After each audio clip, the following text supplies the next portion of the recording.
First ever factory outlet Mukunda jewellery KPHB Kothapet Khammam Somajiguda Hanamkonda. నమస్కారం.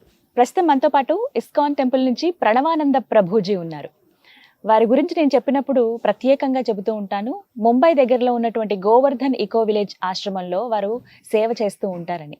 ప్రస్తుతం అదే ఆశ్రమంలో నేనున్నాను. వారు ఎప్పటి నుంచో ఆహ్వానిస్తూ ఉన్నారు. ఒకసారి మీరు కూడా రండి, ఇంకా ఎక్కువ మందికి తెలిసే అవకాశం ఉంది. ముందు మీరు అనుభూతి చెందుతారు అంత అద్భుతమైన వాతావరణాన్ని, ఆ కృష్ణతత్వాన్ని మీరు కూడా రుచి చూస్తారు. ఆయన ప్రేమ ఎలా ఉంటుందని చెప్తే ఇక్కడికి రాగానే అద్భుతమైన వాతావరణం. ప్రభుజీ చాలా చక్కగా రిసీవ్ చేసుకున్నారు. ఎన్నో ప్రదేశాలని మాకు చూపించారు అన్ని. అయితే ఇక్కడ కూడా కొన్ని వీడియోస్ చెయ్యాలని నాకు అనిపించింది. అందులో భాగంగా అసలు ఈ ఆశ్రమం గురించే ప్రభుజీ మాటల్లో వింటే ఎలా ఉంటుందని అనిపించింది. వచ్చే వాళ్ళకి, వద్దాం అనుకున్న వాళ్ళకి ప్రభుజీ మాటల్లోనే విని తెలుసుకుందాం ఇకో విలేజ్ ఆశ్రమం ఎలా ఉంటుంది ఏంటి అనేది.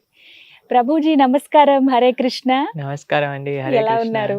బాగున్నా, మీరు ఎలా ఉన్నారు? చాలా చాలా బాగున్నాను. చాలా సంతోషం ఫస్ట్ మాట్లాడడం. చాలా మంది కోరుకునేది ఏంటంటే మేము చాలా హెల్దీగా ఉండాలి, ఆరోగ్యమే మహాభాగ్యం. ఇది అందరూ కోరుకునేది, చాలా మందినే కాదు. ఇందులో భాగంగా స్పిరిచువల్ హెల్త్ అనే మాట ఈ మధ్య నేను వింటూ ఉన్నాను. అంటే కృష్ణ భక్తిలో కావచ్చు, అంటే మనలో ఏదైనా ఒక భక్తి భావం అనేది పెంపొందించుకోవాలి. అది మన ఆరోగ్యానికి మంచిది, మన లైఫ్ అంటే మన లైఫ్ స్టైల్కి మంచిది అని చెప్తూ ఉంటారు చాలామంది. బట్ అది ఎలా? స్పిరిచువల్ హెల్త్ అంటే ఏంటి అసలు? మేము అది పొందాలంటే ఏం చేయాలి? ఇలా చాలా సందేహాలు ఉన్నాయి. మీ సమాధానం? మనకి భౌతికమైన హెల్త్, ఆధ్యాత్మిక హెల్త్ రెండు ఉన్నాయి. Yeah. భౌతికమైనది అని అంటే మనం ప్రతి ఇయర్కి ఒకసారి అయినా చెకప్ చేసుకుంటాం, ఫుల్ బాడీ చెకప్ అని చేసుకొని అన్ని పార్ట్స్ ఎలా ఉన్నాయి, అన్ని బాగా పనిచేస్తున్నాయా, అన్నిట్లో ఆయిలింగ్ ఉందా, అన్ని నడుస్తున్నాయా బాగా, జాయింట్లన్నీ, బ్లడ్ ఎలా ఉంది, అన్ని కూడా తెలుస్తుంది అనమాట. దాంట్లో మన కార్ కి సర్వీసింగ్ చేయించి చెకప్ చేసినట్టుగా అలానే మన శరీరం కూడా ఒక యంత్రం లాంటిదండి. మనం చెప్పుకున్నాం ఈ యంత్రానికి కూడా మనం చెకప్ చేస్తున్నాం, బాగా అన్ని యంత్రానికి కావాల్సిన అన్ని కూడా పెడుతున్నాం. కానీ మనం మర్చిపోయేది ఏంటంటే లోపల ఉండే డ్రైవర్ని. ఇప్పుడు ఎంత మంచి కారు కొన్నా సరే డ్రైవింగ్ చేసేవాడు లేదంటే ఏం సుఖం అండి. అంతే కదా. కాబట్టి మనం ఈ శరీరం ఈ యంత్రం అయితే, లోపల ఉండే డ్రైవర్ ఎవరైతే ఉన్నారో ఆత్మ. ఆత్మ ఆధ్యాత్మికం, శరీరం భౌతికం. Body is material and soul is spiritual. కాబట్టి రెండు హెల్త్ మీరు అన్నారు కదా, బాడీలీ హెల్త్, బాడీ కావాల్సిన అన్నీ మనం చేస్తున్నాం, మసాజ్ చేయించుకుంటాం, తర్వాత మేకప్ వేసుకోవచ్చు, అన్నీ కూడా సరంజామా అన్ని రెడీగా ఎక్కడికి వెళ్ళినా సరే మనం తీసుకెళ్లాల్సిందే, అంతే కదండి. కాబట్టి ఇవన్నీ కూడా మోస్ట్ ఇంపార్టెంట్ నెసెసిటీస్ అయిపోయి ఈ శరీరాన్ని బాగా ఉండడానికి, బాగా కనిపించడానికి. కానీ లోపల మనం నిజమైన తత్వం, ఆత్మతత్వం గురించి ఎంతమంది ఆలోచిస్తున్నారు? ఆత్మతత్వం, ఆత్మకి ఆహారం. మీకు ఒక విషయం చెప్తాను. ఒక పంజరంలో ఒక చిలుకను పెట్టారట. ప్రతిరోజు ఆవిడొచ్చి పంజరాన్ని పాలిష్ చేసి, పెయింట్ వేసి, దానికి చక్కగా డెకరేషన్ చేసి, లైట్లు పెట్టి, కింద గజ్జలు పెట్టి, మువ్వలు పెట్టి, అన్ని ఇలా ఇలా చేస్తుందట. కానీ చిలుకకు మాత్రం తిండి పెట్టట్లేదట.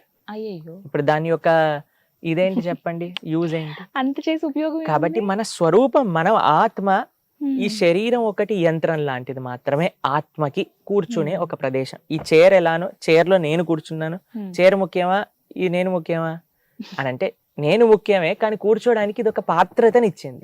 అలానే మన శరీరం ఒక ప్లేస్, మన ఆత్మ కూర్చోవడానికి. వాసాంసి జీర్ణాని యథావిహాయ.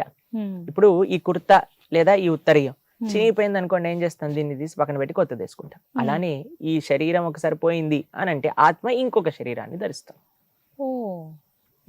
కాబట్టి మనకి భౌతికమైన శరీరం గురించి ఇంత ఆలోచిస్తున్నాం. ప్రతి ఒక్కటి చూసుకుంటాం అనమాట. ఇది మినరల్ వాటర్ బాటిలా, ఇది ఆర్గానిక్ వెజిటేబుల్సా కాదా, ఇది ఏ ఆయిల్ తో చేశారు, ఇది కోల్డ్ ప్రెస్డ్ ఆయిలా లేదా రిఫైన్డ్ ఆయిలా, ఇవన్నీ ఆలోచిస్తున్నాం కదా. మరి ఆత్మ గురించి ఎంతవరకు మనం ఆలోచిస్తున్నాం? మరి ఆత్మకి తిండి ఏంటి ప్రభుజీ చెప్పండి, ఇస్తాను తప్పకుండా. ఏం పెట్టాలి అసలు ఆహారంగా? ఆత్మకి తిండి శ్రవణ కీర్తన, భగవంతుడి గురించి వినటం, భగవంతుడి యొక్క నామాన్ని జపం చేయటం. సవై పుంసాం పరోధర్మో యతో భక్తిరధోక్షజే అహైతుకి అప్రతిహత యయాత్మా సుప్రసీదతే. మన శాస్త్రం చెప్పిన విషయం ఏంటి అంటే, ఆత్మ బాగుండాలి, మన స్పిరిచువల్ హెల్త్ బాగుండాలి అని అంటే సవై పుంసాం పరోధర్మో, అన్నిటికంటే గొప్ప ధర్మాన్ని ఆచరించాలి. ఏంటా ధర్మం తెలుసా అండి? సవై పుంసాం పరోధర్మో యతో భక్తిర్ అదోక్షజే. అదోక్షుడు అయిన శ్రీకృష్ణుడి యొక్క భక్తి చేయటమే ఆత్మకి ఆహారం పెట్టడం. అదే కాబట్టి ఆ కృష్ణ భక్తిని ఎప్పుడైతే మనం చేస్తామో ఆత్మ కూడా, మన శరీరం ఎలా అయితే మీరు జిమ్కి వెళ్ళి బైసెప్స్ ట్రైసెప్స్ 6 ప్యాక్స్ పెంచుతున్నారో ఆత్మ కూడా అంత స్ట్రాంగ్ గా ఉంటుంది అనమాట. అంటే ఆ కృష్ణ భగవానుడి గురించి కావచ్చు, అంటే శ్రవణం, వారి గురించి వినడం, అలాగే వారిని కీర్తించడం. అయితే ఇవి ఇందులో ఈ సరిపోతాయా? స్పిరిచువల్ హెల్త్ అని మీరు అడిగినప్పుడు ఒక 5 విషయాలు మనం చాలా జాగ్రత్తగా చూసుకోవాలి. ఏంటి ఆ 5 విషయాలు మనం ఎప్పుడూ కూడా నిరంతరం కూడా మనసులో పెట్టుకోవాలి మన యొక్క ఆధ్యాత్మిక జీవితం బాగుండాలి అని అంటే, ఒకటి, మంచి భక్తుల యొక్క సాంగత్యం ఉందా లేదా, ఇది ఫస్ట్. మంచి భక్తులు. 2, మంచి భగవద్భక్తుల యొక్క సాంగత్యంలో ఉండటం. మన స్పిరిచువల్ స్ట్రెంగ్త్ గురించి మాట్లాడుతున్నాను. 2, మంచి పుస్తకాలు, భగవంతుడికి సంబంధించిన భగవద్గీత, రామాయణం, భాగవతం వినటం, చదవటం. 3, భగవన్మూర్తులకి సేవ చేసుకోవటం. మనం రాధాకృష్ణ, కృష్ణ బలరాం, సీతారాం, లక్ష్మణ్, హనుమాన్, మన ఆ స్వామి యొక్క సేవ మనం చేసుకోవటం. 4, భగవన్నామాన్ని పలకటం. హరే కృష్ణ హరే కృష్ణ కృష్ణ కృష్ణ హరే హరే, హరే రామ రామ రామ హరే హరే. భగవన్నామాన్ని పలకటం. 5 ఏంటో తెలుసా అండి? ఇలాంటి అద్భుతమైన భగవత్ సంబంధమైన క్షేత్రములకి రావటం. ఈ 5 కూడా నిరంతరం మనం చేసుకోగలిగితే మన స్పిరిచువల్ బ్యాటరీ రీఛార్జ్ అయ్యి ఉంటుంది. ఓకే, ఎప్పటికప్పుడు. కాబట్టి స్పిరిచువల్ హెల్త్ కి సంబంధించిన 5 మోస్ట్ నెసెసిటీ విషయాలు ఈ 5 కూడా అన్నమాట. కాబట్టి ఈ 5 చేస్తే స్పిరిచువల్ గా కూడా మనం స్ట్రాంగ్ గా ఉంటాం. సో ఇది అందరూ అలవాటు చేసుకోవాలి, ప్రతి ఒక్కళ్ళు. మా జీవితంలో మా భక్తి కూడా ఈ 5 వల్లనే నడుస్తుంది. ప్రభుజీ, మీరు కాబట్టి ఇలా 5 పాటించారు, ఇవాళ ఈ స్థాయిలో ఉన్నారు. మాలాంటి వాళ్ళకి ఇది కుదురుతుందా?